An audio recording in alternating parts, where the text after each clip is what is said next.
Hello, and welcome to ATI SEAL's Decision Day. My name is Bart Bond. I'm so excited to have you here tonight. This is so much fun for us. Culmination of 2 months of hard work by lots and lots of entrepreneurs and mentors and the SEAL staff. I'm one of the directors at the Austin Technology Incubator. We're the startup incubator for the University of Texas at Austin. We're 28 years old. We work with teams from both inside and outside the university. While we don't have a fund ourselves, we measure ourselves by our companies getting funding. And so in the last 8 or 9 years, 900 million in, portfolio is about 3x cash on cash, and good early returns. Again, we don't have a fund ourselves, so about 90% of our companies have been able to go out and raise at least one round of funding. And that's absolutely fantastic and a testament to the work that those entrepreneurs do. We organize ourselves around vertical incubators. We focus on topics that tend to be more engineering and science related, and you'll see that tonight in a lot of the companies. Energy and bioscience and water, through the BuildSec Foundry in San Antonio, cybersecurity. About a month ago, we launched a transportation incubator, and we're ramping up towards a circular economy incubator. Many of you know me from a time when I ran the IT wireless incubator. We actually virtualized that across the other ones because market access was more important. And although we're part of the university, probably 70 to 80% of our portfolio historically has been from the community. And so 10 years ago, we started launching a series of programs to try to get more things out of UT because we thought it wasn't delivering enough startup deal flow. So it led us to found SEAL. We helped co-found 3-Day Startup. We're deeply involved in NSF's I-Core program, which is a customer discovery accelerator. And we helped lead the Blackstone Launchpad to come to UT and A&M and UT Dallas. So all these programs are great complements to the academic-oriented programs at the university as well. Tonight we're here to talk about SEAL, which is, the big picture is about 150 startups at the university right now. They have a very wide range, from things based on 10 years of research to mobile apps that are very consumer-oriented and everything in between. So we're trying to find the most highly potential startups and really make sure they're a viable business. The goal of tonight, the goal of actually all of SEAL for the last 2 months, has been get to a go or no-go decision. What we see is so many teams get cool technology. They know that someone needs that technology to solve a problem. But they haven't really thought about, is there a scalable business to build? Is there something big to go after? So that's the focus of SEAL. Can we help the teams figure out how to build something big? And is there something there? If not, they should say no-go. Historically, about a third of our teams have gotten up here on stage and said, no, we're not going to proceed forward, or decided to stop shortly thereafter. And we celebrate those as much as we do the wins, the goes. It is incredibly hard, so hard, to do the rigorous analysis and shut down something you're so passionate about. Those of you who've been entrepreneurs in the room, you have to have done that at some point in time, and you understand what the teams are going through. And so please, regardless of the outcome, go or no go, find the entrepreneur that you have a connection with and see how you can help them going forward. Tonight we have 17 teams from 7 institutions. Again, mostly Texas-based, and we have Clemson and Caltech from outside the state. And our wild card this year is Southwest Research. Last year it was out of Argonne National Lab, which was pretty cool to see these very diverse sources of hardcore technology come towards us. Another thing we were able to do for the first time this year is bring almost 20 entrepreneurship program leaders from different universities together for a session this afternoon to talk about what is the current state of entrepreneurship on campus and how can we collectively begin to push it forward. So those of you who are there, thank you. I had a blast doing that. That was kind of my nerd time, so hopefully you enjoyed it as well. And I get to do a sneak announcement if some of the folks here are in the room. 3-Day Startup partnered with Div Inc. to raise money for a diversity 3-Day Startup program. They raised $5,000 through a program called I Live Here, I Give Here, which is put on by Amplify Austin. So ATI is going to partner with Div Inc. and 3DS to put this on October 20th to 22nd. If you're interested in partnering with us, please come find myself or one of the 3-Day Startup folks. Shanna, are you in here? Or Cam, can you please raise your hand? Shanna's over there. They'll point on it. I'm so excited we get to go do this. This will be really important for our community. And lastly, I very much have to thank the sponsors who made this happen. The Kauffman Foundation is what drove us to expand 2 years ago from just the university to other universities, UT to all the other ones. They gave us a $500,000 grant because they thought it was kind of weird that we're trying to kill the startups. Once they read what we're doing with SEAL, that's kind of weird. Maybe someone else could benefit from that. So they gave us a grant, and that's why you're starting to see now like 10 or 11 different universities have been involved between last year and this year. And so that's encouraging to see we're able to get high-profile teams. Last year, Duke and some other teams sent groups here. Thanks to Walmart and Gardeer for the financial support for Decision Day and the program this year. Blackstone Launchpad was our co-working space for all summer long. That was amazing to be on campus and have that feel and that environment. Thank you to the Blackstone team. So I'll be your MC tonight, but really I need to call out and acknowledge David Altunian, who's my co-lead for SEAL this summer. He did all the content, the teaching, the curriculum. So he's the one that actually had the impact on the startups. Rashi made the program happen, so thank you, Rashi. If I could get all of the SEAL teams to pause and give her a huge hand up. Where are you? And Young had an interesting task. For the first time, we had 5 different academic researchers studying entrepreneurship using SEAL as a living laboratory. So he had the tough challenge of trying to coordinate and herd those researchers and make sure it didn't have a big impact on our program. So Young, thank you for that. It was a crazy experiment. I appreciate you raising your hand and jumping in on it. So with that, I get to introduce David Altunian and talk more about the specific program we went through this summer. And then we'll kick off on all the pitches. Right. Thanks, Bart. Wow, that's really loud. Sorry about that. I'm actually really excited to be here. I'm excited for the teams. They've worked for the last couple months on this program. What I want to do, because I know everybody wants to just hear from the teams, is tell you how the program worked.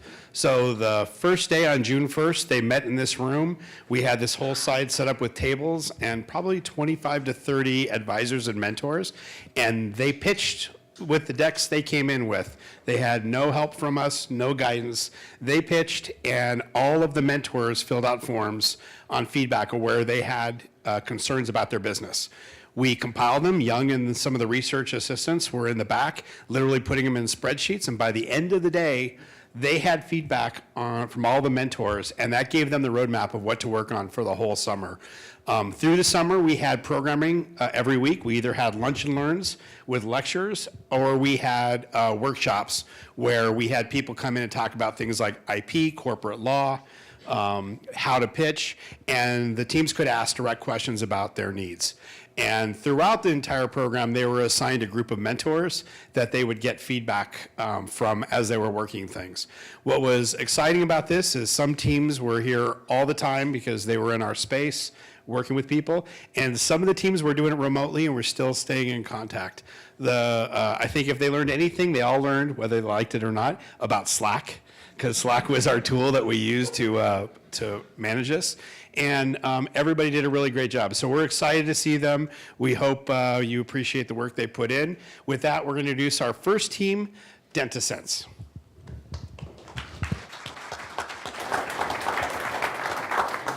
Good evening, ladies and gentlemen. My name is Frank DeLuna, and I'll be representing DentaSense, a company for the advancement of dental and oral health. We are comprised of a 4-member engineering team, recent graduates from the University of Texas at San Antonio, where we specialized in our senior design or capstone project in dental device development. So, currently, one of the most prevalent dental diseases are cavities, both in the US and across the world. According to the National Institute of Health, 92% of Americans have had a dental cavity in their lifetime. And depending on the settings, detection rates can be inadequate for up to half of the US population. Early stage cavities are the most difficult to detect, with current technology lacking the sufficient accuracy to even detect them. As such, if you can detect an early cavity, they are the simplest and cheapest to repair, making them a vital yet challenging target. We have developed a dental assistive device with the accuracy to detect dental cavities and easy-to-use interface for fast adoptability at market without requiring harmful X-ray exposure, all the while with greatest emphasis in its ability to detect early-stage non-visible dental cavities. we present Fluorident, the digital cavity detector. Fluorident utilizes fiber optic technology with a dental probe to allow the user to quickly and easily scan all of the patient's teeth to find a cavity, a unique feature being the disposable probe tip that allows for quick and seamless patient-to-patient screenings. It is able to detect these cavities by sending out UV light that induces natural fluorescence found in said cavities. It then collects this fluorescence and notifies the user with an audible detection of the cavity's presence. Here we demonstrate a canine model where you can clearly see the fluorescence at the cavity site. And if this audio was working, you could hear the audible indication that the device recognizes the fluorescence or the cavity being present. We have scaled down the model to a scaled down all-in-one portable, easy-to-use device that we believe will be very competitive and compelling at market. Here we show the current competitors at market today. Our device excels in the fields of portability with visual and audible indicators, all with high target specificity. Devices comparable to our price lack in target specificity, such as Cavo's Diagodent, which has been shown to have high false positive and false negative rates. Our device, and most notably, our device is comparable with some of the more expensive or intricate devices on the market today, and we do it without the need of X-ray imaging. Our initial target market includes about 18,000 customers.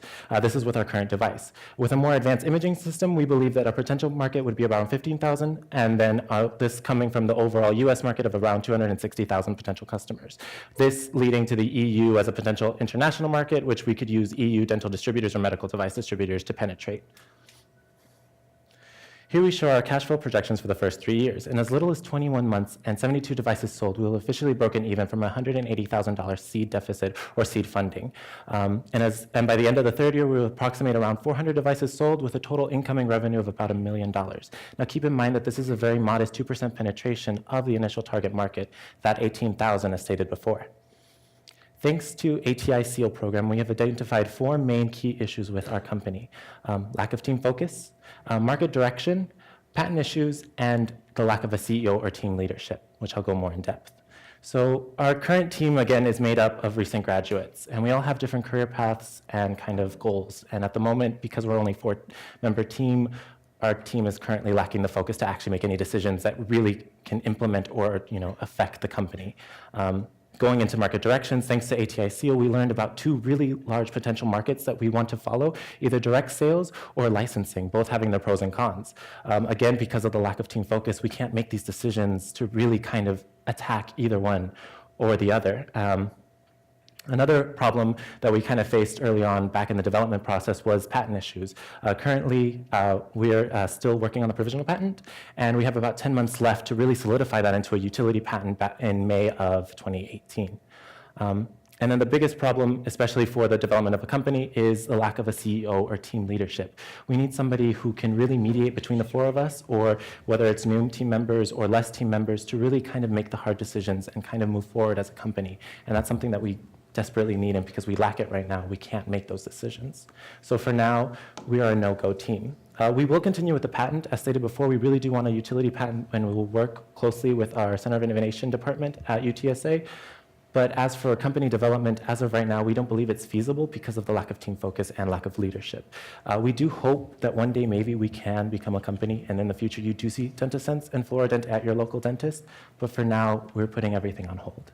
We'd like to thank SEAL for everything that they've done, the mentors and the advice that we've learned. We've learned a lot about financing and really trying to build up and market everything, and so we'd like to thank for that. And so hopefully maybe again one day you see DentaSense again. Thank you. All right. Hello, everyone. My name is Courtney Welch, and I am one of the co-founders of Zelfa Health, an electronic healthcare platform for the modern age. Our mission as a digital healthcare company is to increase access to high-quality medical care in resource-constrained settings. Let me show you what we mean. In this photo, you see a pediatric physician in Uganda.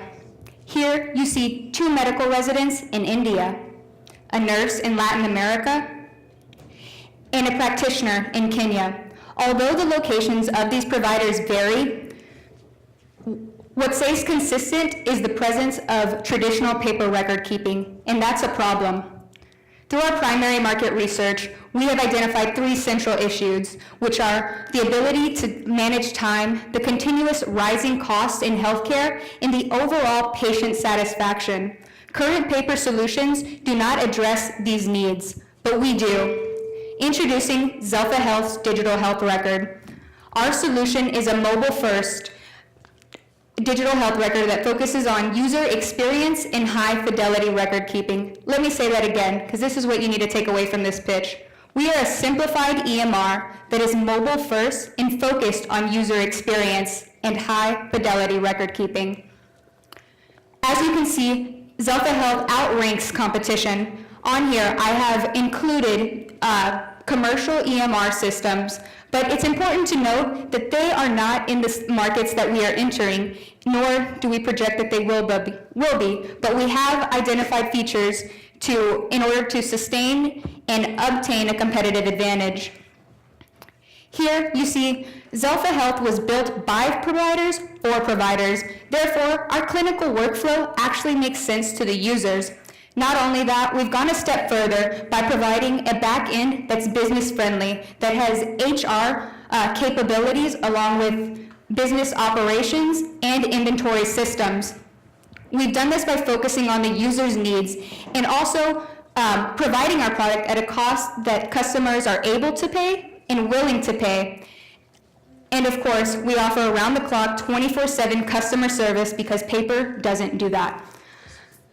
Again, we're built on smarter technology, and that makes us, that gives us a competitive advantage. Also, we are a first mover within these markets, and that's our window of opportunity, and we intend to seize on it. Looking into our beachhead is Kenya. The reason is mobile penetration and adoption rates are higher than ever, and because of that, we chose this market. As of 2016, Kenya's total health expenditure was $2.3 billion. Of that, we are targeting 40%, which allows us or leaves us at a total addressable market of $460 million that is allocated to medical records and retrieval. This is a timeline. For time's sake, I'll tell you, by 2020, we plan to have a fully integrated decision software system that has predictive analytics for diagnostics, along with the patient portal, and we will have a lightweight EMR with features available on a tier system. This is our go-to-market strategy, along with our projected financials as new markets enter. If anyone has questions about this, feel free to link up with me after the presentation. But what did SEAL do for us? First, we want to thank David Altunian and Joel for giving us advice. Here's the list, and because we followed the advice of our mentors, we were able to hold down our first paying customer, along with get additional letters of intent for our pilot in Kenya in October. Also, we evaluated additional funding opportunities. We like to joke that if we had $1 for every time someone asked us about HIPAA, we wouldn't need Series A funding. Again, HIPAA's only valid in the United States. Our decision was a go.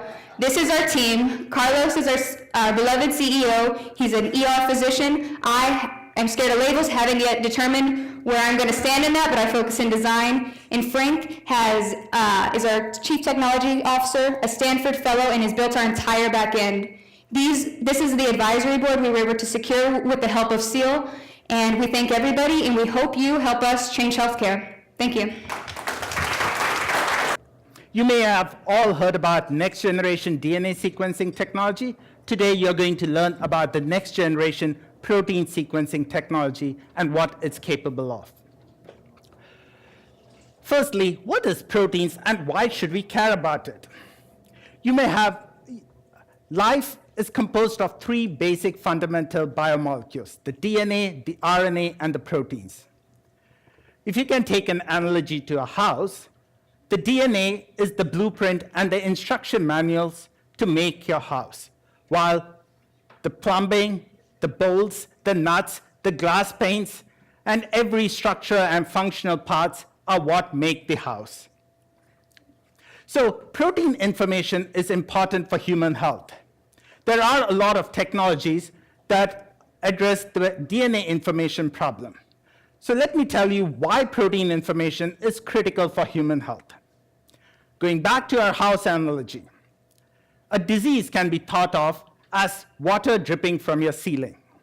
You do not go to the blueprints or contact the builders to find out what the problem is. You get a ladder and spot the broken pipe. Protein-seq does that. We provide protein-level information at an unprecedented sensitivity of a single molecule. And this direct protein measurement is important across a wide range of questions. And when we talked about our technology to people, we had interest from application scientists in Genentech to Nobel laureates wanting to solve important biological questions. The value of direct protein measurements is important in the drug discovery phase of drug development pipeline. 45% of the cost of making drugs is spent on technologies in this phase. And like I said before, this is typically an indirect glimpse into how cells and drugs work. Let me give you a much more concrete example of where we stand and where the value is. Here is the current solution for a very critical problem in immunotherapy. And that problem is the antigen discovery part. It's complex because it requires a lot of technologies of DNA sequencing, a computational prediction, chemical synthesis, and rounds of it to come out with an answer. If it's so complex for you guys to just see this pipeline, just imagine how complex it is for the scientists who actually try to solve this problem. But Protein-seq, by directly measuring the proteins, we have a direct solution to this problem.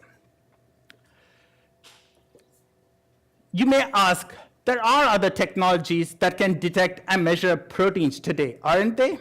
True, but would you want to sacrifice a quarter of your pancreas for a diagnosis? So Protein-seq, by being 6 orders of magnitude in sensitivity to a traditional mass spectrometer, we can work with very low sample volumes. And this is where we solve the problem of drug discovery. So where are we currently at? Protein-seq has the technology, which is of 3 parts, which is the consumables, the instrument, and the data analysis to provide the answer. We have scientifically validated this, and we have 2 patents that are addressed with controlled samples analysis. The market, needless to say, of diagnostics, immunotherapy, and proteomics is large and rapidly growing. Where we want to focus our initial entry is into the lung cancer treatment at the discovery phase.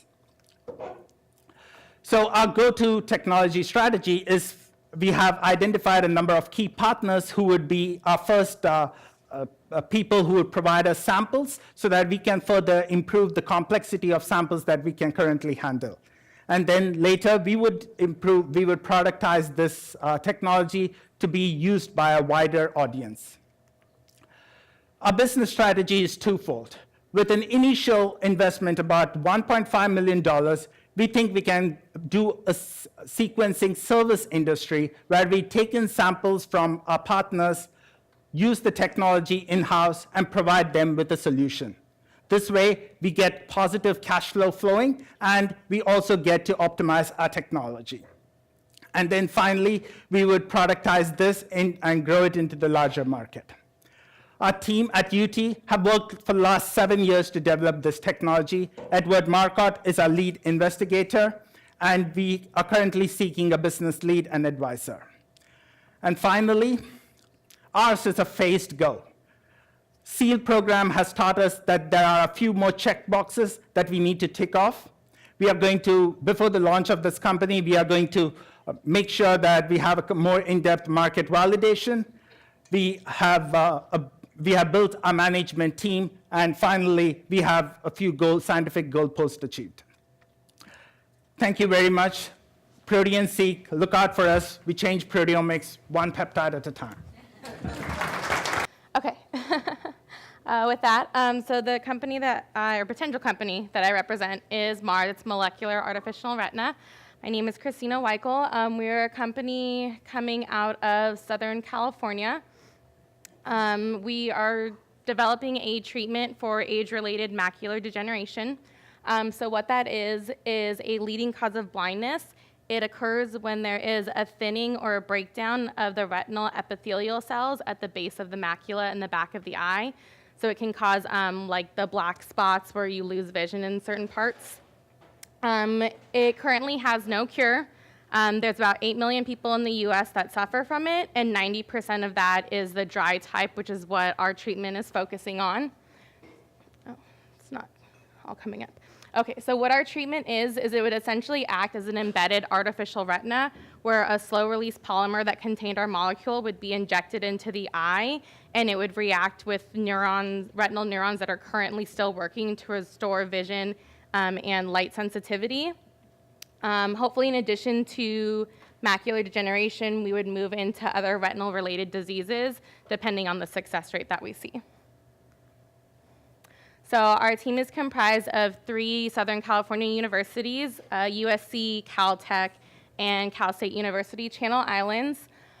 So we have cellular biophysicists, chemists, and ophthalmologists that have worked together to develop this molecule and to look at its success rates in our preclinical studies. The current market for age-related macular degeneration is about $1 billion for the 90% of the dry-related in the US. It would then jump up to about 12.2 if we were to branch out into other retinal-related diseases, and then 40 billion, and that would be worldwide, China, US, EU, et cetera. So we have this molecule. How do we make it a drug? That was our main issue that we were looking at coming into ATI-SEAL.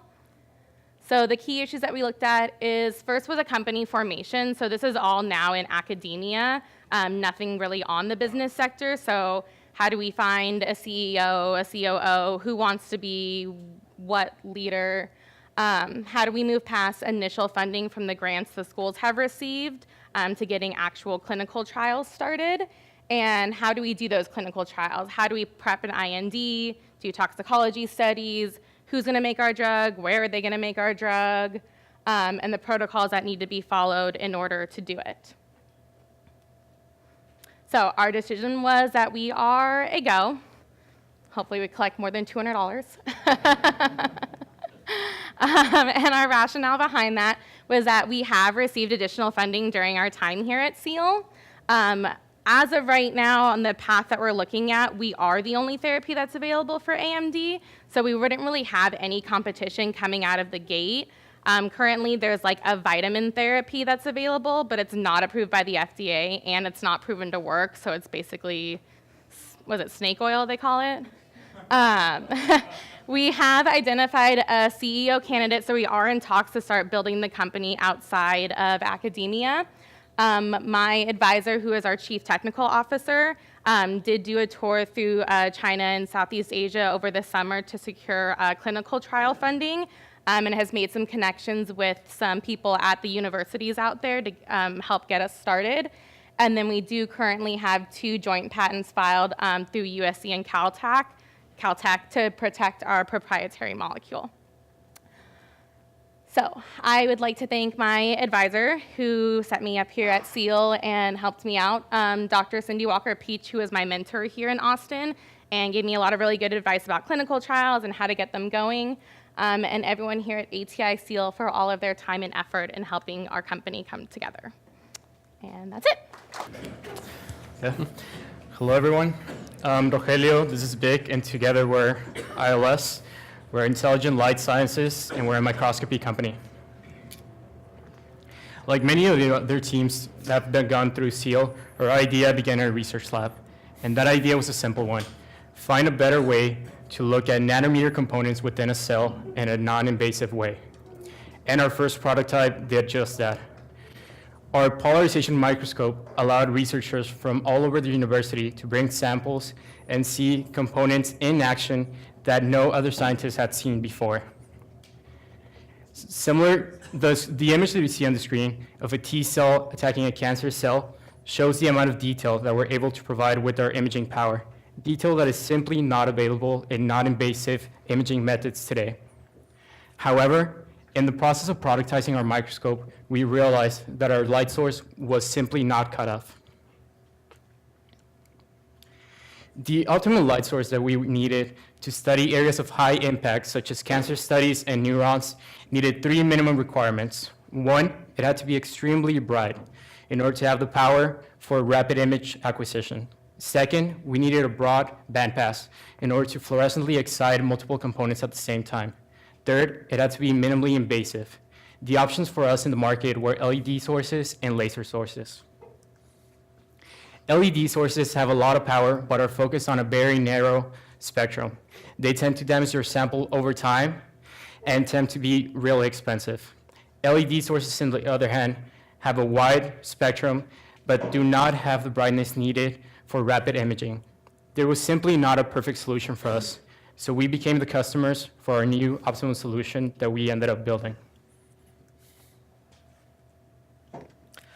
So our solution was the Lighthouse light source. And fundamentally, this is a super bright, this is 7 times as bright as the surface of the sun, arc lamp white light source, which allows researchers to have the power of a laser source, but with the large bandwidth of an LED lighting system. So it perfectly matches their high fluorescent imaging needs at a huge fraction of the cost. And you can take a look at our proprietary stabilization software, an ignition technology and an ignition technology, and this is what enables us to be one of only 2 groups in the world that can even start this kind of lamp. And the stabilization technology and our lamp technology makes us the only group in the world that can retrofit this lamp to work for a fluorescent imaging system. Okay. So in terms of our roadmap, we were first focusing on development, on making this compatible to all kinds of fluorescent imaging systems. Then we're going to be focusing on funding, particularly on customer research, ideally through the I-Core program. And then finally focusing on finalizing our manufacturing and distribution plans. But Lighthouse is part of a constellation of products that ILS works on. As we had originally mentioned, we have the SpectraPole as well, and we'll be continuing on development on that into 2019 and so on. And with the cool and really, sophisticated kind of images that people don't have exposure to that the SpectraPole provides, we'll be also developing artificial intelligence technology to serve as decision support. And that technology could be spun off as a separate product. So in terms of customers, the fluorescent imaging market is massive. It's about $300 million available on the market, and we can really undercut the market with a very low base price. And then we'll be selling the base unit for slightly more, but also, again, a very low base price compared to $100,000, $150,000 sources that provide a similar value to us. Over the last summer, it's been more than learning experience. It's been a critical point for the company. And thanks to the mentorship from SEAL, we've been able to increase our network to hopefully potential partners, but not only that, get feedback that has helped us pivot in the right direction. We've met entrepreneurs from all over the world through 3DS and some other events that we've been going over the summer. And SEAL's taught us about a lot of the resources that this wonderful city has to has, whether it be Capital Factory or some of the mentorship at the ACC Biotech Incubator. That, as well as finding the best way for us to get funding through angel investors, or if we're not ready, keeping with grants since we are a bioscience company. And I'm confident in saying that our team, with co-founder Thomas Milner, Inventor of the Year at UT, Jeff Kuhn, and Dr. Martin Pony, who combined have 40 years of experience in microscopy, and us, we're happy to say that our company is a go. Our company is a go in continuing the advancement of knowledge by making the once unseen visible. Thank you. Thank you. Hello. Hello, everyone. I'm Vinay Shah. And I'm Anthony Springer. And we're Team ClearCam. ClearCam is a disposable in vivo laparoscope cleaner that mechanically clears the lens of the laparoscope inside the body. And this basically means that we can clean the scope inside the body without disrupting the surgical procedure. And you'll see why this is important shortly. Laparoscopy is a form of minimally invasive surgery, and the minimally invasive surgery market has been growing recently due to improved health benefits. During laparoscopy, the surgeon basically makes a small incision on the body and places a port called a trocar into which the laparoscope fits. And the laparoscope is essentially the surgeon's eye into the body during surgery. Laparoscopes can have different shaft diameters coupled with fixed lens angles, and it's important to note that ClearCam, unlike any other product on the market, for any given shaft diameter can clean every lens angle, which is something that the competition doesn't offer. The problem with laparoscopy is that inevitably the surgeon's vision is going to get impaired, and this can happen through a couple of different ways. Through fogging, which is the most commonly addressed, blood contact, which is the most dangerous situation for the surgeons, and tissue contact, which is the hardest to clean and the most common. And having to remove the scope from the body can cost money, is less safe, and increases surgical time, which is all bad news for the key stakeholders involved. So in comes ClearCam to generate safer surgeries. It'll save time and money, and it'll improve the surgeon user experience. And this clip playing right now, I can't even joke about it, is a video of our first fully functioning prototype, which is made from a straw from the convenience store, a pair of scissors, and some tape. Cheap and effective. So the state of the competition right now, the status quo involves removing the scope from the body and cleaning the tip with an anti-fog solution. And while it's good at cleaning the three problems we just discussed, it's not intraoperative. There's other intraoperative cleaners in the market, but they've had little to no success. And we've also been talking with other people in the market who are currently developing cleaners. And due to mutual NDA, we can't disclose much information. But we'd like to note that one group we met over the summer took a lot of interest in our product due to our product's simple mechanical design and high cleaning efficacy. As Vinay said earlier, the market for laparoscopy is growing. We have a very friendly compound annual growth rate of about 10%. We see about a $16.2 billion market by the year 2020. We plan on distributing directly to hospitals located within the Texas Triangle to get started. We see an annual market there of about $10 million. From there on, we plan on distributing to everybody within the United States, about 3.5 million annual surgeries that happen every year. And then from there onward, worldwide, about 11 million annual surgeries and about $750 million sized market estimated revenue.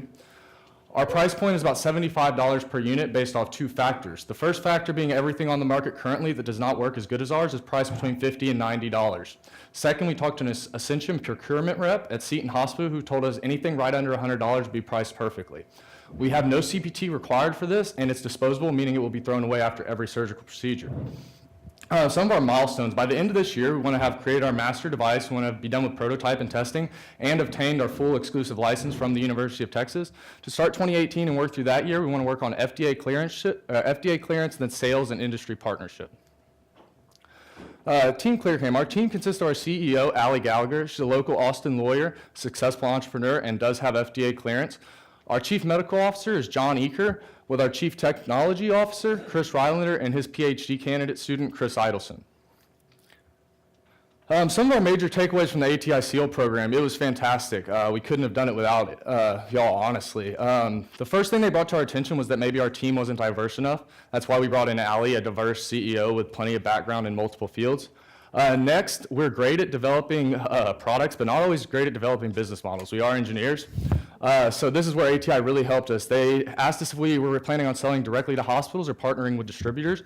We looked into both paths, and both actually have multiple advantages, so we do plan on going down both those roads. Next, and I think the biggest takeaway was they came and they said, do we even have a scalable business? Do we have a license opportunity, or do you have a startup? So we looked into this, did some research, and we decided that we do think we have a startup for two reasons. First, we need to establish clinical adoption to generate interest in our product. Once we've generated that interest, we then need to diversify our augmented portfolio by getting into the realm of robotic surgeries.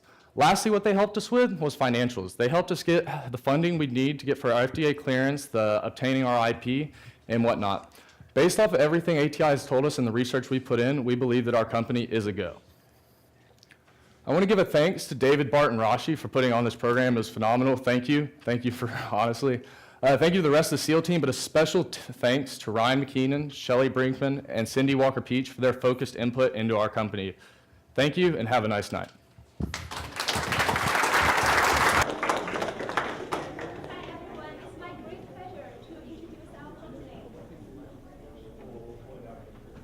Hi, Oli. We revolutionize user interface. We have a team of 3 computer scientists and 2 business mentors. I'm a faculty at computer science department at UT Austin. My main research interest is wireless networking and mobile computing. And Yitao, who is our co-founder also here, he is driving lots of the design and implementation. Ying Zhang is also helping some of the iOS implementation. We are also very fortunate that have a very experienced business mentor give us guidance. So what problem are we trying to solve? Consider you are trying to play a video game or trying to play a VR game. How painful it is if you don't have accurate motion tracking. And the current solution is to buy very expensive devices, such as HTC Vive. It costs $800. But not only that, you also sometimes take professional staff to set up this system. Moreover, it has a very stringent requirement on the size of the room. Lots of the people we survey, they don't have large enough room to use Vive. So would it be possible to achieve low-cost, easy-to-use, and accurate motion tracking? Yes, how we can.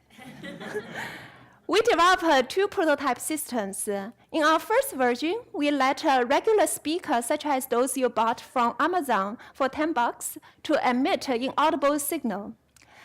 And this will be received and analyzed by your mobile phone. And the mobile phone uses the received signal to continuously track its position in real time. In another version, we implement everything on the mobile phone. We just let the mobile phone emit an inaudible signal and then analyze the reflected signal from the nearby hand to continuously track the hand's motion. In both cases, we can achieve millimeter-level accuracy without extra hardware. Since motion tracking is a very important problem, lots of big companies are also developing their own solutions. For example, Google solely uses 60 gigahertz, Connect and we use infrared, HTC Vive uses the laser.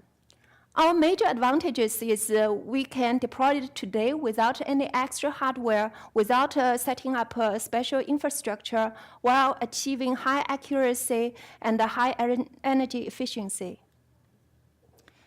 Here is another short demo of what we can do. We implement a few apps. One is measuring the distance.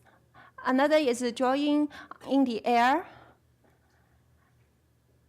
and playing motion-based control game. Not only we can track a mobile phone, but also we can track a smartwatch.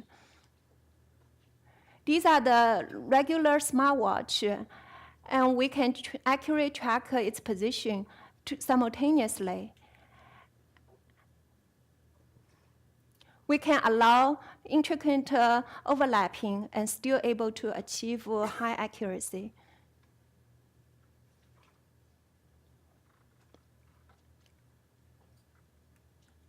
We also applied it to controlling a drone.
And we also got quite a few press coverage of our technology. And in general, our motion tracking belongs to gesture recognition, and this is a huge market and has a big potential of growing. 2 years ago, the market was $116 billion, and it is estimated to grow to $480 million, billion dollars by 2024. And there are lots of applications that we can potentially apply to, such as motion-based games, VR, AR, controlling smartwatch, waving to your TV to change a channel, and drones. And our current focus is mainly VR, AR, and motion-based games, but we plan to expand to other domains as we grow. And the key issues we encountered, first of all, because it's a general technology, there are many potential market segments we can apply to. Which one should we target first? And how to get customers and get traction. And there are also lots of competitions in the market. Our general solution is we basically try to reach out customers in different market segments by demoing and getting feedback.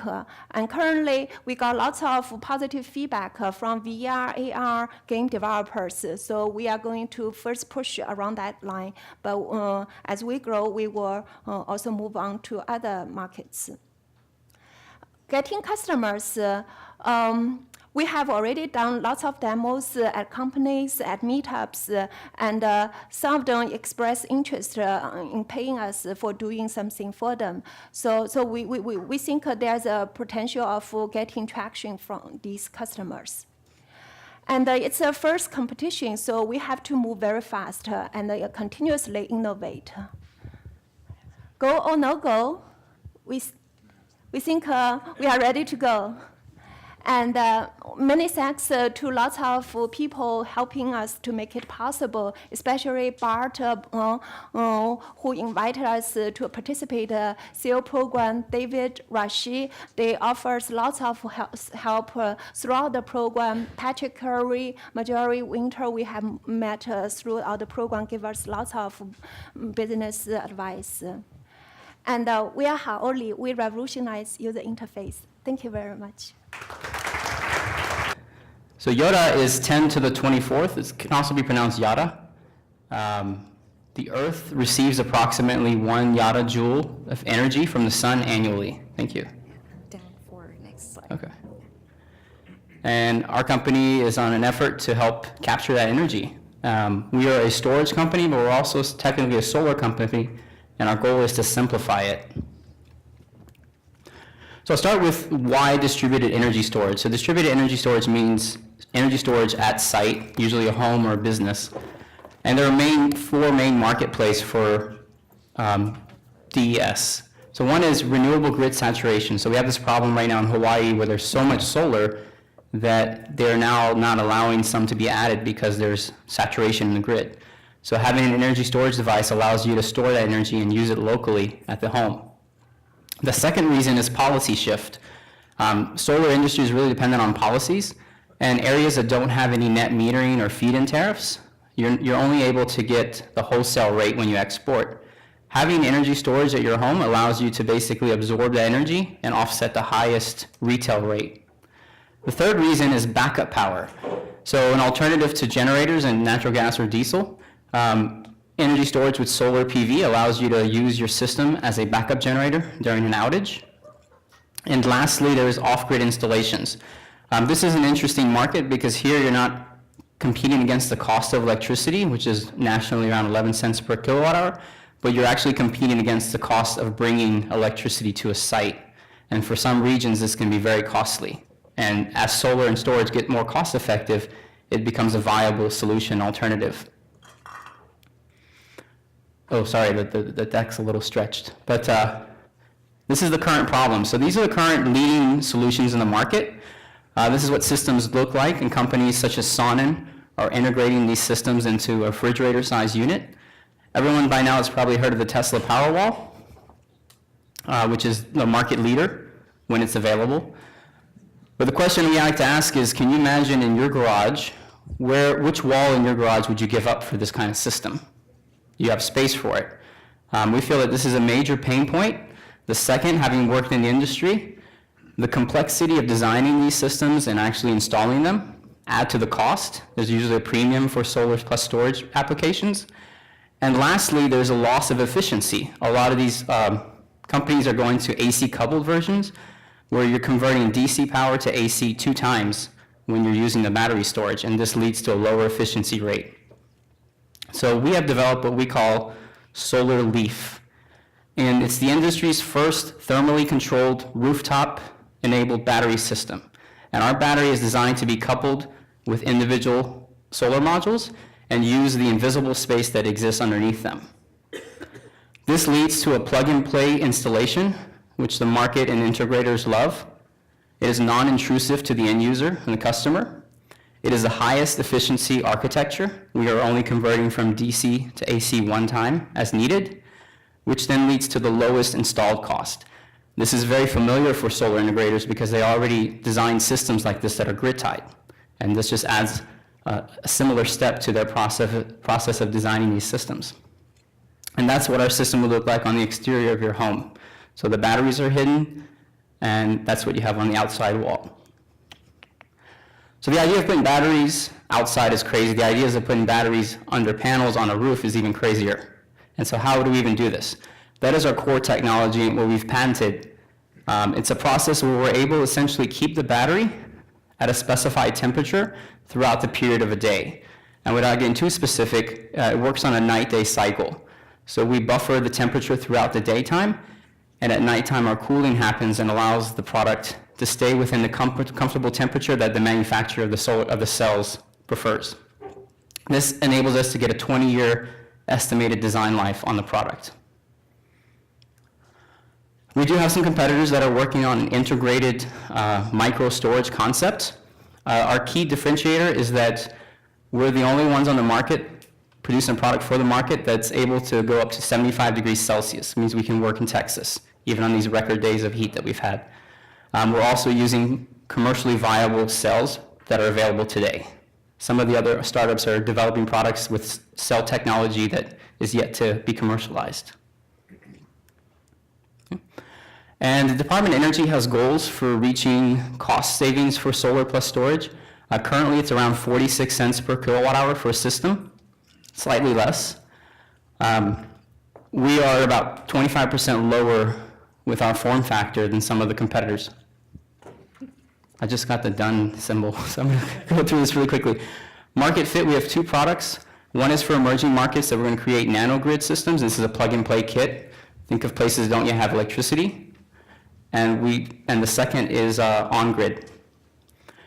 During the ATI Seal, we created some partnerships. We're also part of Clean Tech Open.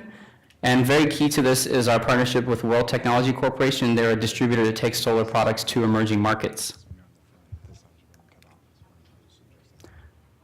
And our market projections. So the total addressable market is around $5 billion for our product A, which is a nanogrid kit. And for the on-grid storage, it's roughly a $10 billion market.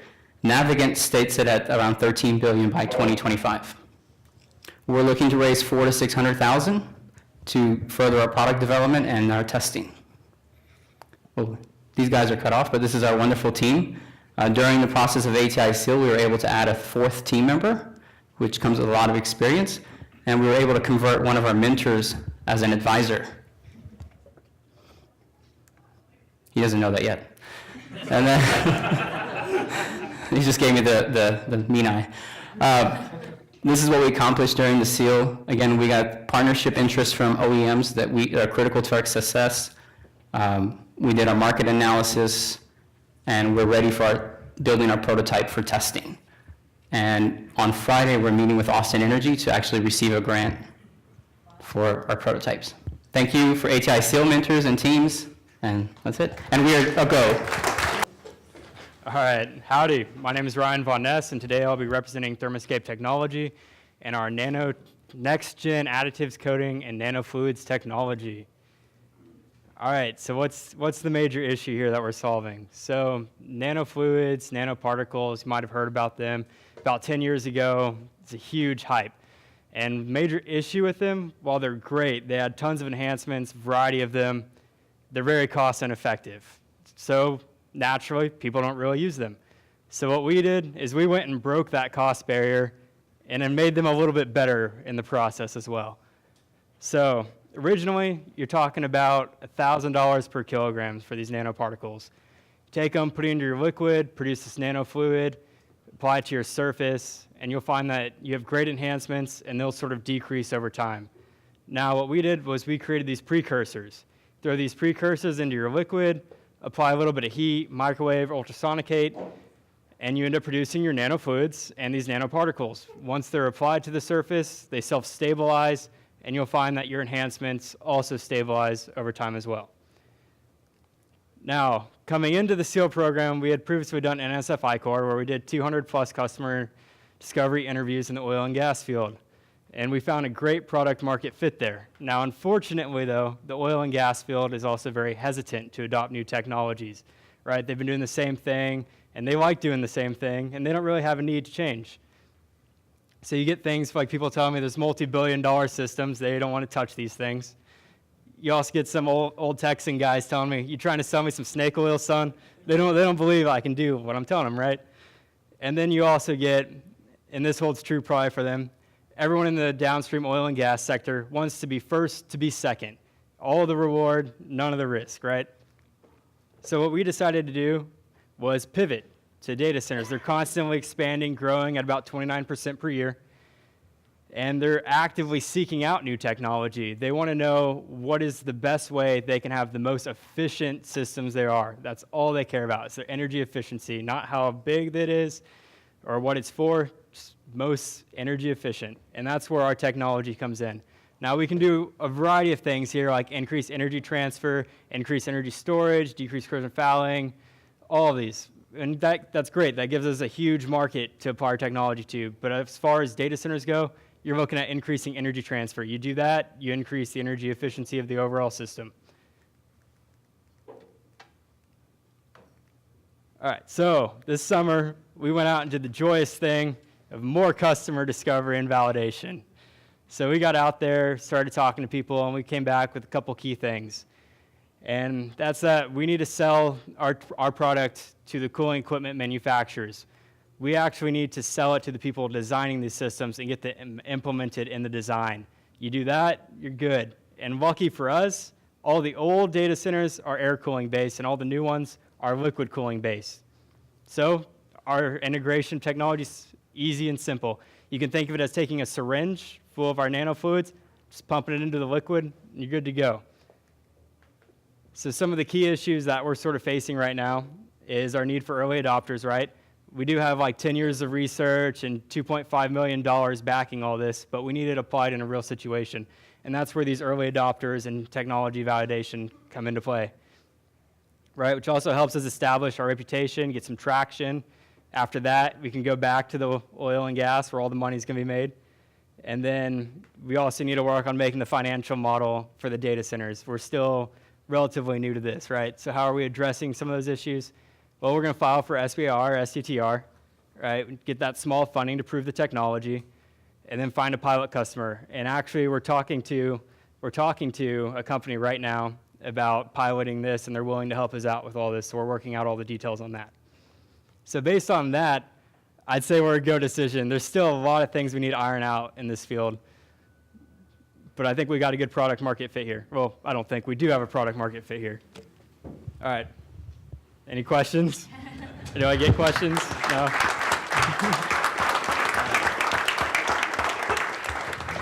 This is forward. That's forward. That one. Okay, cool. Hi, everybody. I'm John. I'm a molecular biologist by trade, but now we're moving into something a little bit completely different. We're ECO, and these are the people you should accost with questions following this presentation. So, and these are some of our partner groups that we have really helped us get where we are today. So I want to introduce you to this guy. He's a zebra mussel, or at least that's what a larvae looks like. That's what he looks like as a baby. They look like this when they're an adult. They're about 1 inch long, and they cause massive amounts of damage to native species like native clams. They water pumps, water pipes, other large infrastructure, and generally make a mess of the environment, leaving what once were pristine environments looking completely unrecognizable. This is not the kind of beach that I want to hang out at the end of the day. So this problem is vast and it's expanding. The problem for, our first infested lake in Texas occurred in 2009. It's since spread throughout the state, including this year at Lake Travis and Canyon Lake, actually while we were at Seal. So how do they detect these things right now? How do they find them? Well, it's pretty rudimentary. They're using plankton nets that they dip in and take a water sample with, which then gets concentrated, and a small portion of that gets analyzed via microscopy. Using some various morphological techniques, they can identify them that way, which they then verify using a DNA test.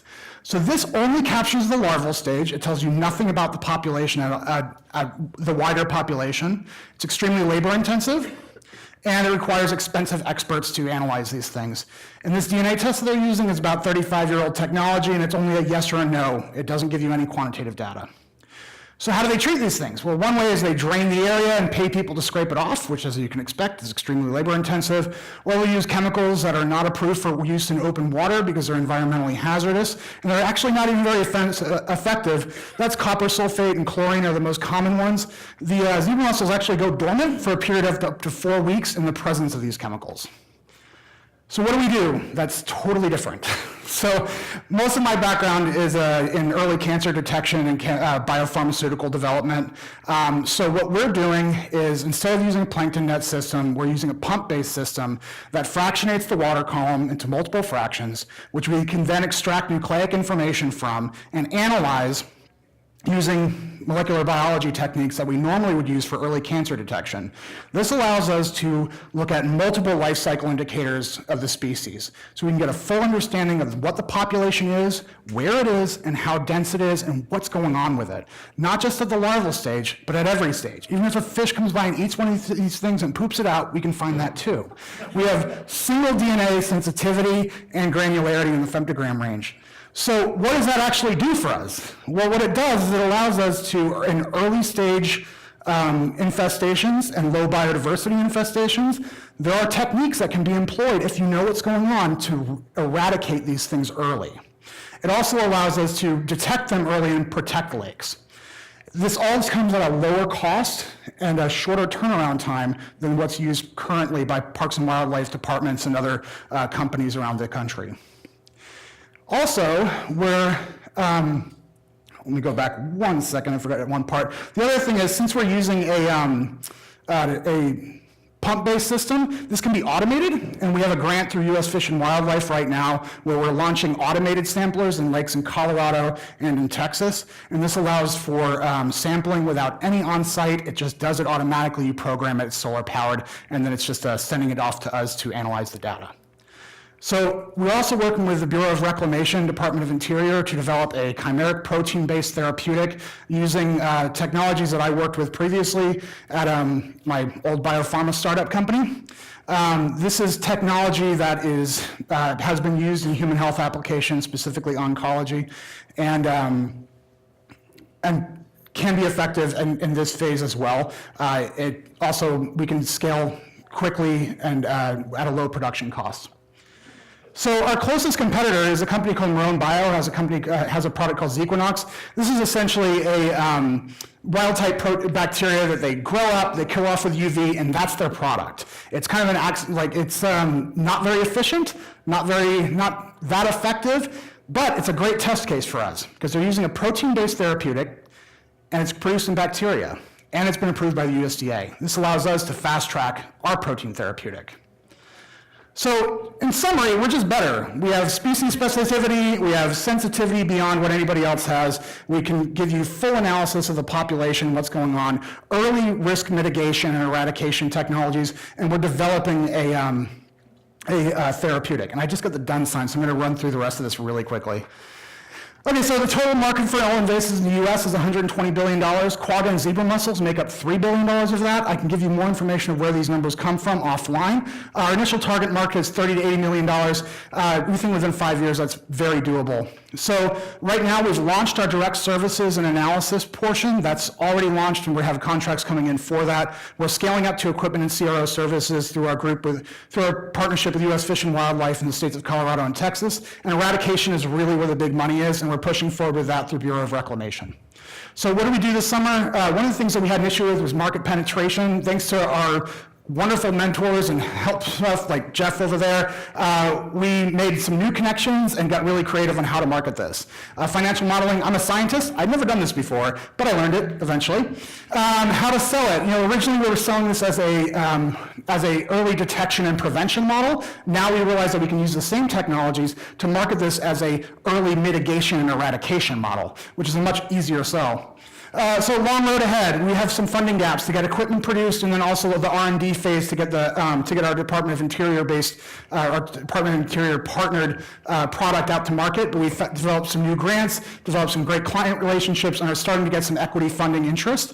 And it looks like those gaps are filled. Logistics, just running a business. I'm a scientist again, there's so much I didn't know, but with our coaching staff and lots of study, we figured out what I need to know and what I need to outsource. So go or no go, absolutely go. That's my daughter, by the way. With strong growth potential, viable path forward, and active partnerships that are growing and intensifying daily. So I want to say thank you for our mentors, our sales support staff, and our teams for the community and support. We couldn't have done this without you. Thank you so much. Hello. Sorry, I was really excited. I wanted it to be like my first TED Talk, but okay. All right, so my name is Kevin Garcia, and I'm here presenting on behalf of Levitation Transport Technologies. Our mission here as a company is to help bring about a frictionless world. First, some key pointers. When we first got to SEAL, we're a couple of engineers. We know nothing about business. And we had no clue what kind of product we wanted to pursue, no idea what a market size was, or any idea about any financials whatsoever. And thankfully, through SEAL and through these couple of months working with them and partnering with them and new mentors and everything, we've been able to basically get some numbers down for all of this stuff. So without further ado, the problem that we're trying to tackle is that right now there is no affordable levitation system out there. I know you guys are probably familiar with maglev. The issue with maglev is that, as you can see from the picture, if you want to levitate with magnets, you need a floor that's specific to that. You need a magnetic repulsive force or a conductive surface. So it doesn't matter how cheap your hoverboard is, regardless, you're going to have some type of floor to be able to function. Our solution is a patent-pending air levitation technology that came out of the SpaceX Hyperloop competition. This new technology gives you maglev heights of levitation at a fraction of the cost.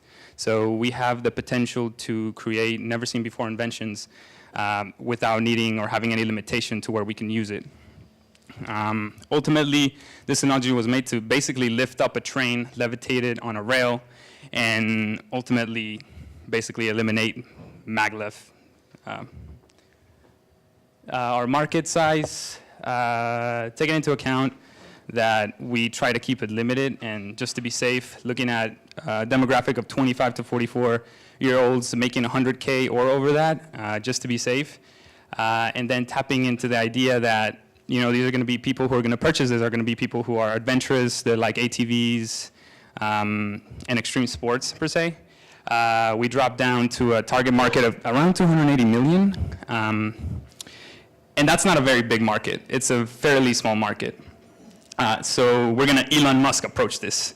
We're going to go ahead and we're going to sell to a high-end consumer our hoverboards, and eventually we want to tap into an industrial pallet market that opening that door brings about endless possibilities for profit and for different types of applications. Just a fun fact, by 2019, there's expected to be 1.9 billion pallet units in the United States. So there is a big room for potential profit and potential success. Easily, we can make a successful company that is making $20 million a year once we move into that market. This is the product that we're looking to tap into the industry with. Levitation heights of approximately ½ an inch and a runtime of approximately 1 hour on gas combustion engine. This is the competition. I would say our main competitors are the ArcSpex hoverboard and the Lexus board. Quite pricey, but they're the most comparable to us, except you have that surface limitation. You can't just hop on it outside your house and roll down the street with it. You kind of need a special park. Arca hoverboard, these people went out of business. The AeroX hover bike, you might as well buy a chopper. I mean, for that money. The flyboard, these people got bought out by the government, and they're probably doing some nifty stuff with like missions and military stuff. I'm not quite sure. Competitive advantage, so basically the key factor here is that we don't need a special surface. However, we are very affordable and give you true levitation height as to where these other competitors can't really relate. So how do we do this? We need approximately 8 months of research and development to build a full-scale prototype. We're going to do some testing for about 6 months and come to a final design of the hoverboard that we're going to be selling, and then we'll jump into manufacturing. In approximately 36 months, we should be able to have a ready-to-go pallet to sell to warehouses in the commercial sector. This is some small financial projection for year one, assuming that we have the equipment that we need to make 2,700 hoverboards. We're looking at a pretty small increment throughout the years, and this is assuming that we're not getting purchases from people outside of that market, which to me, I think it's very conservative in nature. Sorry, I'll quickly finish up. This is the team: Dean Ellis, CEO, co-founder, and lead inventor of the technology. I myself did my share of time with SpaceX testing rocket engines, and Dean has a bunch of experience with fluid dynamics.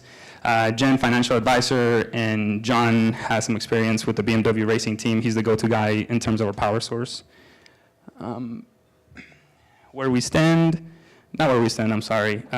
Send them to me ASAP. This was something that the president of Silicon Valley said, and I call shotgun on the first land speeder and Imagineer over at Disney. So we're not the only ones excited about this technology. There's people out there, trust me, believe me. And yeah, we got some feedback from some lawyers at Michael Best that there's a high potential of us being bought out or merged with at an early stage of our company. To recap, we'll offer an affordable hoverboard, and we're asking for $2 million to do some research and development and build an inventory of approximately 150 units to get started. And have a consumer-ready product by 2018. So I would say we're a go. That's it. Thank you. Thank you to the SEAL team. Okay, I'm Greg Floyd, the founder and CEO of ShowerStream, and we make smarter showers for hotels. And today I want to talk about a really common problem that we all experience and we all pay for, but we may not be aware of: shower warm-up waste. This is just the water that's wasted while we're waiting for our showers to warm up. In fact, recent studies have shown that over 70% of bathers leave their shower unattended even after the water has warmed up. Typically, they get sidetracked and start multitasking, doing things like brushing their teeth, combing their hair, checking their phone. And at hotels, we found people are even more wasteful with the showers than they are at home. Over 30% of guests use the hotel shower to steam the wrinkles out of their clothes. So this is data we've collected from Lawrence Berkeley National Labs, and what it shows is that the typical shower is 10 minutes long, and 20% or 2 minutes of the typical shower is wasted to this problem, even after the water's warm. The area shaded in blue is actually the hottest and therefore the most expensive part of a shower, and it goes unoccupied by the bather in typical situations. This adds up to over $100 of waste per shower per year, or over $30,000 wasted per hotel over an entire year. This is an enormous problem across the entire United States, with over $50 billion of water and energy wasted to this problem. So our solution is ShowerStream. The hardware is like a motion-activated faucet, but for a shower head, And it's an Internet of Things product that connects to a web-based dashboard so the building owner can see exactly how much water and energy he saves every month using our system. Here's a quick demo video of our product in action at a local hotel in Austin, Texas. This is an actual pilot customer. Hotel in Austin, Texas. Installation is quick and easy. Simply unscrew your shower head, add our ShowerStream device, and replace your existing shower head. ShowerStream is now ready to use. It's that simple. Your guests simply use their shower like they always have. Turn it on at the handle and wait for it to warm up. While the shower is running, ShowerStream is collecting valuable information such as the flow rate, temperature, and occupancy state of the shower, and pushing it to the cloud in real time. Once the water has warmed up, ShowerStream stops the flow if the shower is unoccupied. All the guest has to do is step back in the shower and it comes on automatically. Hotel owners can expect to save over 20% on the cost of every shower, regardless of how fast their water heats up. In addition to controlling and analyzing the data across their entire hotel, our hotel owners have requested valuable features, such as scalding water detection, flow rate drop detection, and extended shower prevention. So we have integrated these requests in our easy-to-use software analytics dashboard. Hotel owners have asked us to finish it all off with an easy-to-read sign informing their guests of how much water and energy they're saving and its impact on the environment. Thanks for watching, and go green with ShowerStream. So why did we choose to target hotels? Well, the short story is after interviewing a number of markets like multifamily apartments, cruise ships, dorms, et cetera, we had a huge amount of demand from hotel owners. In fact, hotel owners designed our product for us. Another nice property of this market is that every time we install ShowerStream at a hotel, it becomes a platform for demoing our device for all the guests that stay at that hotel. And we hope to convert our hotel device into guest sales over time. We've out of 15 on-site demos and face-to-face meetings with hotel owners, we converted 5 paid pilot partners, and one hotel owner wrote us a $15,000 check to install at his hotel. That's over a 40% conversion rate, and all we have is a very early rough prototype. The way we plan on growing our company, in year 1, all we need are 15 hotels to break even on our target investment. As we scale, we've identified hotel distributors and green building energy consultants to help distribute our product. And the way we really hit our S-curve or hockey stick growth is in year 4, making franchise level deals. We've been in early conversations with La Quinta Hotels, for example. They're watching our upcoming pilot studies closely. And La Quinta owns over 500,000 units in the US. That's enough to blow our year 3 projections out of the water. There are other competitors on the market. They're mostly smart showers for consumers only. We have a true first mover advantage in the hotel market. We have a really great team with a background in computer science, software engineering, electrical engineering, earth and energy resources. And plus we've developed a partnership with 3M, who's helping us take our current prototype to a final design for manufacturing and helping us ramp on our first manufacturing run. We've raised $85,000 so far towards our goal of $350K. Our pilot studies are starting in 6 weeks and they'll continue throughout the fall. And we plan to launch our product in Q1 of 2018. Thank you so much, ATI Seal. We are definitely a go, and we've learned so much. So remember, go green with ShowerStream. All right, so next up should be Sandbox Semiconductor. However, they're not here because they're out of town working on closing their seed round of funding. That's pretty cool. Seems like a pretty good excuse. So what Sandbox Semiconductor does is they work on the chemical process manufacturing sector. And so I'm going to give a simplified version of what they do since that's actually really hard. So when you're in Austin, this usually means semiconductor manufacturing. A lot of chemicals are used in the etch and deposition processes and other parts of the manufacturing process. And it's really complicated to dial in the exact right variables to produce the right semiconductor products. And so what Sandbox Semiconductor does, they have patented technology coming out of the university based on machine learning and artificial intelligence that look at historical databases and models of the chemicals to quickly calibrate exactly how to do that chemical manufacturing. And when they do that, they can go through that process 300 times faster and at a third of the cost, which is really important because as it stands today, the delays in getting into market semiconductors cost these companies hundreds and hundreds and hundreds of millions of dollars. So a massive ROI by accelerating the timeline. They're raising an $800,000 seed round. So I don't want to steal thunder, but it's obviously a go for them if they're out there doing what they're doing. They have a partner, Lamb Research Corporation, that's already put in over $100,000 of time, materials, and engineering. And they have letters of support from Tokyo Electron and Samsung for live technology evaluation projects. So everything's looking really encouraging, and we're really glad that they're out there just going full speed ahead. So congratulations to them. If you want to go meet with them, please come find me, and I'll get you connected to the team. Good evening. So I'm building a company based on an assumed problem. I assume that there's going to be a crisis in the hospitality industry, and I'll explain what that crisis looks like. Millennials are aging in as the next generation of hotel customers. Right now, millennials make up over 1/3 of the world's hotel guests, and over the next 3 years, they're going to go from 1/3 to 50% of the world's hotel guest customers. The crisis that I'm assuming is that because millennials and the generations below them are so heavily dependent upon technology, that the hospitality industry is not going to be able to keep up and make the wrong advances,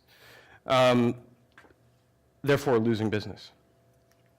The solution that we're proposing, there's a hypothesis that I've formulated that says if we put voice assistants like Amazon Alexa in hotel rooms, this will not only create a better customer experience for travelers, meeting their hunger for technology, giving them the ability to interact with and customize their hotel rooms like they never have been able to before, ordering goods and services from the hotel.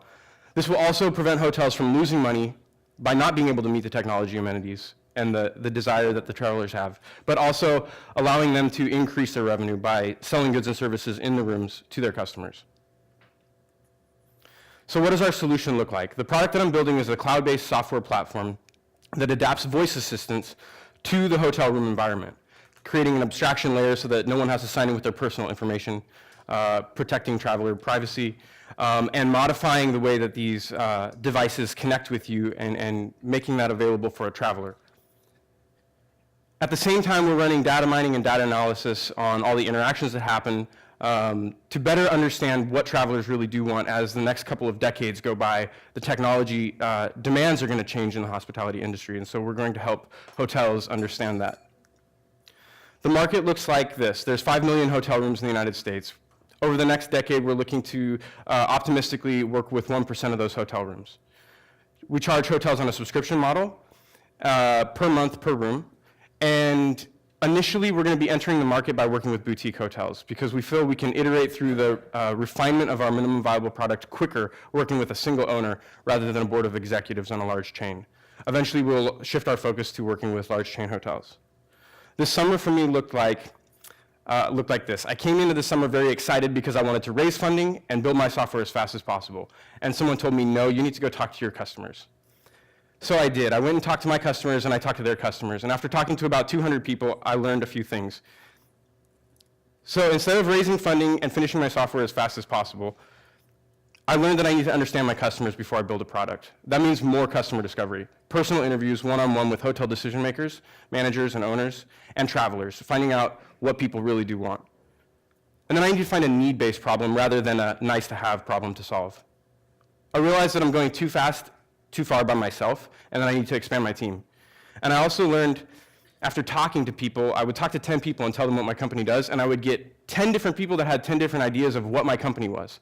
And I realized it wasn't necessarily that I was communicating poorly, it was deeper than that. It was that I hadn't made a firm decision about what this company really was. Is this a hospitality-specific piece of software that only works in hotels, or are we building an industry-agnostic platform? So those learnings led me to a decision. I realized that we're not ready to raise funding. I realized it's the wrong time. Raising funding would be, I think, detrimental to this company, and it would be a waste of resources. I also decided that we're going to be spending our efforts going forward doing customer discovery interviews, working with our customers and their customers. And then I also realized that I needed to make a decision about whether this is platform agnostic or not, and industry agnostic or not. And I made a decision that this is industry agnostic. We're going to be validating market fit not only for the hospitality industry, but also for healthcare and education. I believe there are more pivots before we find true product market fit. So I'm making a go decision, but I'm making a slow go decision because we're not ready to raise funding. But I am going to continue validating this through more customer discovery and reaching out to leaders and decision makers in the healthcare, hospitality, and education industries to find true product market fit. Hopefully we'll find a few pivots that will help us get there. I am the team so far, but I can't say I've done this all by myself because these amazing people, my mentors and the leaders of this program, have helped me make the learning and the decisions that I've made this summer possible. I wouldn't be able to make the kind of growth that I have without their help. So I want to say thank you to everyone in this team. Thank you. Good evening, everyone. My name is Emmanuel Karantinos, and I am a PhD student at the Department of Petroleum and Geosystems Engineering at the University of Texas. So a few years back, I joined the consortium on hydraulic fracturing and sand control, and we had a lot of collaboration with operators from the oil and gas industry, and we asked them the following question: how do they manage their wells? How do they ramp up production on individual wells? And each company came up with a different answer. And our conclusion was that there's no scientifically sound method or systematic method that this is done. And then we asked them how they operate a field of wells. And we get the answer that, as for the last couple of years, they have invested a lot of money on data acquisition and database management, and that helps them do some kind of an offline analysis. However, for us, offline analysis equals a post-failure analysis, which is different from real-time diagnostics based on real-time information. The second thing that we noticed was that oil and gas companies were using software from service companies that was extremely complicated and that actually required hundreds of man-hours of training and thousands of pages of user manuals. And the third thing was that operators were paying a lot of money upfront for the deployment of software from the service companies, and that software also included dated optimization algorithms and fluid flow models. So we came up and we actually incorporated all the research that has been done at the University of Texas for the last 8 to 10 years into a software. And we named this IDOMS, which stands for Intelligent Digital Oilfield Management Systems. Our software has the ability to integrate well with production databases, uses AI to optimize well operation, and distributed control systems to remotely adjust wells on an individual and oilfield basis. The market size. So in the United States, there are approximately 1 million of active wells. About half of them are wells on artificial lift that produce low volumes of oil and we're not really interested in. And about the rest of it, 100,000 wells are operated by exploration companies and integrated oil and gas companies that have invested in data acquisition and truly believe that real-time management really makes sense. From this market, most of the companies, around 30 to 40 operators, are actually a part of our consortium and contribute with an amount of $50,000 a year. So based on that, we're talking about a market of about 100 million per year, assuming one license per 25 wells. And our targets will be essentially asset management teams and production and operations from the major oil and gas companies. We have 2 products. One of them is currently available. It's called Well Manager. It's for individual well optimization, both for naturally flowing wells and wells on artificial lift. And then we have IDOMS, which is for the case of managing an oil field. Multiple wells with sensors for pressures and rate measurements. Now, there is competition around there. There are the major service companies, including Schlumberger, Weatherford, and Halliburton, as well as petroleum experts from the United Kingdom. However, we have 3 major competitive advantages. The first one is that we combine both real-time information and offline analysis. So in other words, we have both physical modeling and data analytics. The second one is that we have a much more friendly pricing model, and the third one is that our software is much more easy to use and does not require long hours of training. What actually differentiates us is the business and pricing model. We have a month-to-month subscription, And we will approach our targets using customers from the JIP and then salesperson using a 5 to 10% commission. Now, there are some competitive advantages for the investors. We have filed some non-provisional patents. We have flexible licensing, and our developers are also engineers, which significantly cuts down the overhead of communication between the analysts and the developers. During the seal, we better understood the subscription model, and we also further understood that we need to expand our team to account for marketing and sales. We're definitely a go. These are our short-term plan with an exit strategy of 4% conversion rate, and we're looking for a $500,000 in order to get moderately aggressive in penetrating the market. This is our team, and I'd like to thank you for your attention. Howdy, my name is Lucas. I'm one of the co-founders of Rise, the professional relationship manager. Failing to follow up with people is the #1 cause of lost business opportunity. Yes, that includes sales, but it's also potential new mentors, new hires, strategic partnerships, anything that really drives your business forward. Let's take Andrew here. Andrew's a young CMO. He's one of our users, and he's constantly looking for opportunities to grow his business. We were on the phone with him the other day, and he said, and I quote, "I'm nervous that I'm missing opportunities hidden in my network because I'm not following up with people." So he's looked at other solutions, and they don't quite fit the bill for him. Traditional CRM software is typically has high learning curves, a lot of overhead, usually quite expensive. Alternate solutions also, they aren't really quite cross-platform. They focus more on the sale. They're not quite designed for individuals. So it just wasn't working.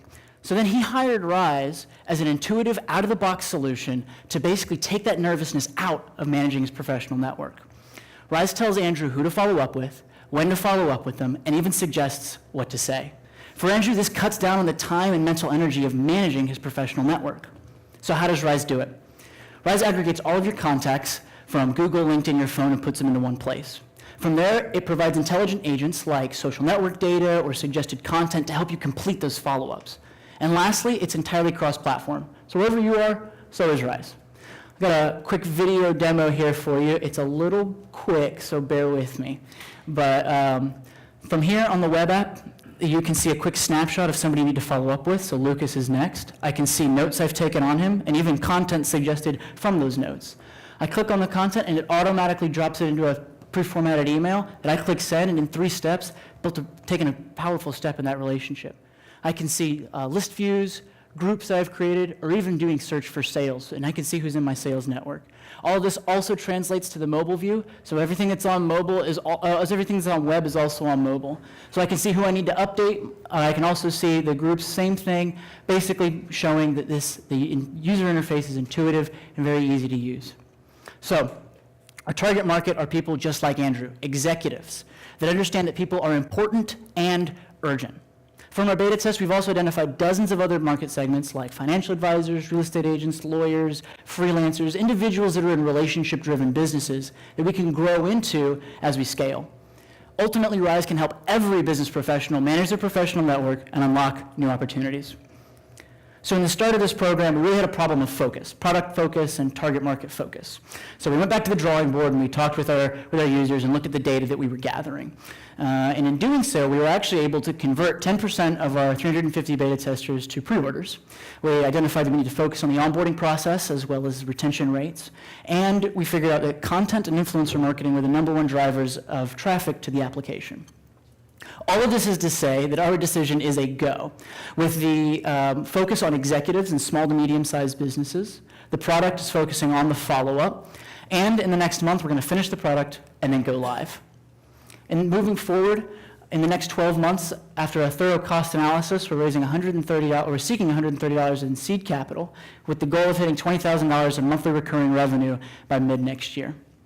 Now, all of this wouldn't have been possible without our mentors and without the team here at SEAL. So we'd like to thank you guys, Jeff, Joel, Lewis, for doing what you did, as well as everybody else that's a part of the SEAL program, for at first gently nudging and then towards the end kind of violently shoving us into the right direction. But myself, Cameron, and Brian will be over by the food, and you can find us there if you'd like to talk to us further. Thank you for your time. Hi, my name is Lucas. I'm one of the co-founders of Rise, the professional relationship manager. Failing to follow up with people is the #1 cause of lost business opportunity. Yes, that includes sales, but it's also potential new mentors, new hires, strategic partnerships, anything that really drives your business forward. Let's take Andrew here. Good evening, everybody. I'm Dylan Goulding. I'm founder and CEO of Noto, your parking marketplace. Now, I haven't done this alone. I work with Tan Cabra and Nick Query, CTO and Chief of Operations. Now, there's a big problem. Currently, we have two characters in this story. We have Robert and John. First of all, Robert. Robert loves going to his college football games and bringing his family along. The only issue is Robert's got to wake up at early in the morning, pack the car full of his tailgating gear, get his young kids inside, get his wife, and hit the road. Now, no one really loves that scenario, but he knows the worth of a good parking spot, so he does it anyway. On top of that, we have John. John's a student that lives right next to the stadium. He wakes up early, sits in his lawn chair, and holds a cardboard sign out that says $50 a spot. Now, he doesn't like that scenario that much either, but when he gets that $250 in his pocket for the 5 spots he sells, he leaves with a smile. Sure, he misses out on a bit of fun with his friends, but it's worth it for him as well. Now, there's a better scenario here. There's no need to hold out a cardboard sign, and there's no need to wake up that early. What have we done? We created a platform to solve this issue, to connect Robert and John. Now, Robert's able to wake up later, because he's already booked his spot where he's going to park weeks before. John sleeps in as well, and he just leaves his house and goes and enjoys the tailgating festivities because his spots have already been all booked up weeks before. John's got money in his pocket, and Robert gets to sleep in. He doesn't have cranky kids in the car, and he knows exactly where he's driving to. He no longer has to take that risk of circling around the block to find that great parking spot at a price he's not sure what it's going to cost. Now, here's our alpha product screenshots. These are internal. We're going to have the beta out in a couple weeks. It'll be available on Android and iOS systems. I hope that you'll all use it, and I'll tell you why. Because Austin is a great place for this app to work. Austin has thousands of events every year, and they bring in tons of revenue. And anyone that lives here has traveled through here knows the issues with parking in Austin. We're looking to open up a whole new field of private parking. The individuals that own those parking spots can now sell them and make some money off those spaces. We have 3 main events in Austin, ones that we're looking to tackle throughout our move this year. We have South by Southwest, ACL, and UT football. These 3 account for nearly half of the revenue in parking alone. Now, that means it's a total of $63 million is spent on event parking every year. On top of that, we have commuter parking, which ends up totaling $240 million in downtown Austin alone. That's for the 80,000 who travel in daily for work. How do we make our money? We charge $2.99 to list a space. It lasts the lifetime of that space. Once it's up, people can charge whatever they'd like, and they can change the pricing as they go along. Where we really make our money is the 15% service charge to use our app. That means if you're selling a space for $50, we're collecting $7.50 of that. You're taking home $42.50. Both parties happy. Now, what that means in terms of the $300 million we pointed out in Austin, that's a potential $45 million of revenue we could do in Austin alone. Now, some of the key issues we faced during our time here were insurance, marketing, and the check-in process. We thought insurance would be a much larger deal. It ended up not being so. First of all, if there's damage to the vehicle, people with vehicles have car insurance. Same thing with damage to property. Homeowners have homeowners insurance. On top of that, we included in our terms and conditions to cover our backs as best we could. With marketing, we worked with our mentors to find ways to do this strategically and cost efficiently. We're going to try a number of things this fall as we move forward. Finally, QR code check-in. It's made the process a lot similar to verify who you have parked where. We also have corrugated plastic signs and window decals to do this, which double as marketing material. We are a go decision. Now, what we've learned through the program is that our technology is far more useful than college football. I'm not sure who of you were here for our first pitch, but we are highly focused on college football. Now we see the potential with other events as well as commuter parking. How important a team is has allowed this to be much easier on us to excel. And finally, using smaller companies to move forward. We tried the FedEx Kinko system, and they're charging $40 a corrugated plastic sign. We got that for a tenth of the price just last week. What's to come? During our time here, we're going to be finding our customer acquisition cost, measure and limit the churn rate, as well as find ways to scale up to more events, as well as more cities. I'd like to give a special thank you to Joel Dollacy, who helped us along the way, Mark Bartholomew, Dan Driscoll, John Hannon, who made the trip down from Clemson, as well as David, Bart, and Rashi, and finally Rick, who also came down from Clemson. Thank you very much. All right, so that wraps up the 17 presentations. Almost all of them were goes. The no-goes are kind of qualified no-goes. That's pretty common. Check back in shortly. So for us, take a moment to say thank you to everybody. If you're one of the mentors or speakers, once we wrap up, please meet me back there by the big robot arm thing. I got a thank you gift for y'all. And for all the team members, let's give a round of applause to the mentors that supported you. And for people that were neither team members or mentors, thank you for coming and staying so late. We appreciate it. Thanks for a great SEAL 2017. Good night.